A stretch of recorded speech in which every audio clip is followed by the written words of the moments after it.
नमस्कार, मेरा नाम है मिथिलेश गुप्ता और आप देख रहे हैं न्यूज 18 का डिजिटल प्लेटफॉर्म। राजा रघुवंशी हत्याकांड में एक बड़ा अपडेट है। बड़ा अपडेट यह है कि शिलांग पुलिस पिछले 2 दिनों से इंदौर में डेरा डाली हुई है। शिलांग पुलिस वापस से इंदौर पहुंची है लंबे समय बाद। शिलांग पुलिस के पास में एक बड़ा इनपुट था। राजा रघुवंशी की हत्या में जिन मोबाइल फोन और सिम का इस्तेमाल हुआ था वो इंदौर से खरीदे गए थे।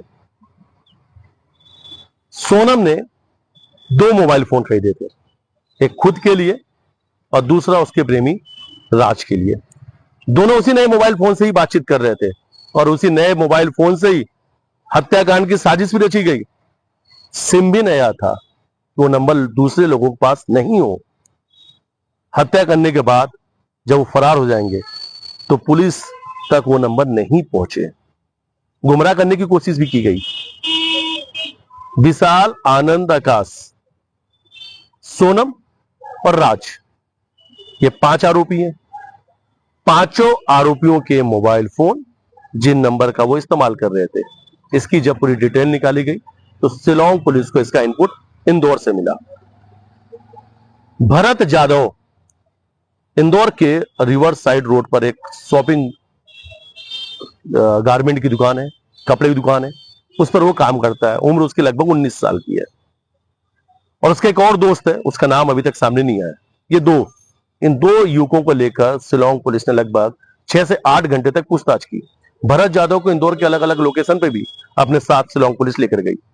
अब भरत जाधव का कनेक्शन क्या है इस पूरे हत्याकांड में, ये समझ लेते हैं। भरत जाधव विशाल, आनंद और आकाश का दोस्त है।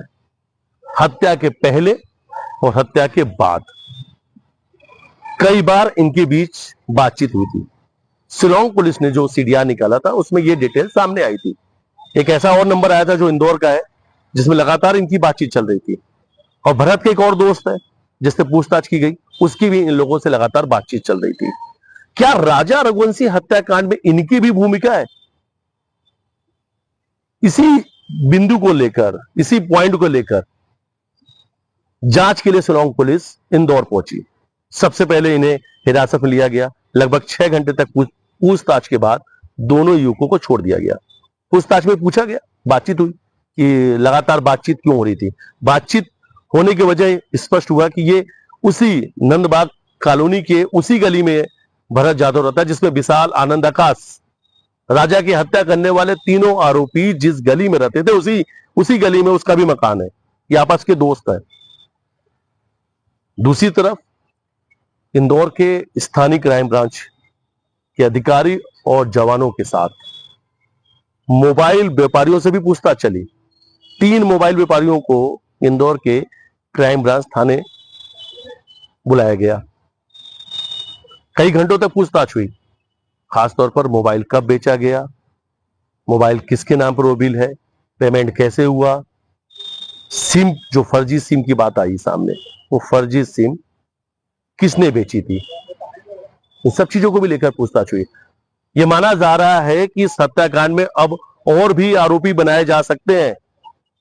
शिलांग पुलिस के पास बड़ा इनपुट है। ये वो इनपुट है जो इस हत्याकांड से जुड़ा हुआ है। शिलांग पुलिस इंदौर में है। क्राइम ब्रांच थाने पर सुबह से लेकर शाम तक पूछताछ चल रही है।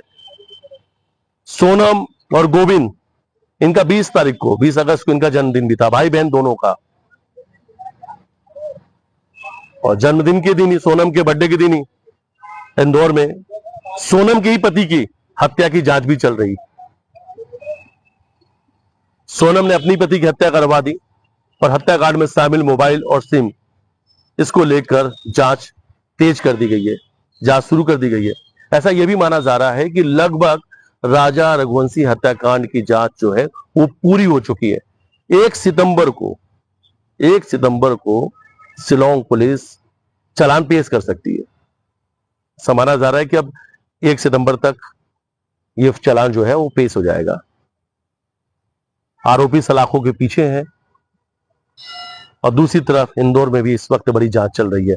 शिलांग पुलिस लंबे अरसे के बाद एक बार फिर से इंदौर पहुंची है। मंगलवार देर रात शिलांग पुलिस इंदौर पहुंची और मंगलवार देर रात के बाद से बड़ी जांच शुरू कर दी गई है। फिलहाल पिछले 2 दिनों से शिलांग पुलिस ने इंदौर में डेरा डाल रखा है।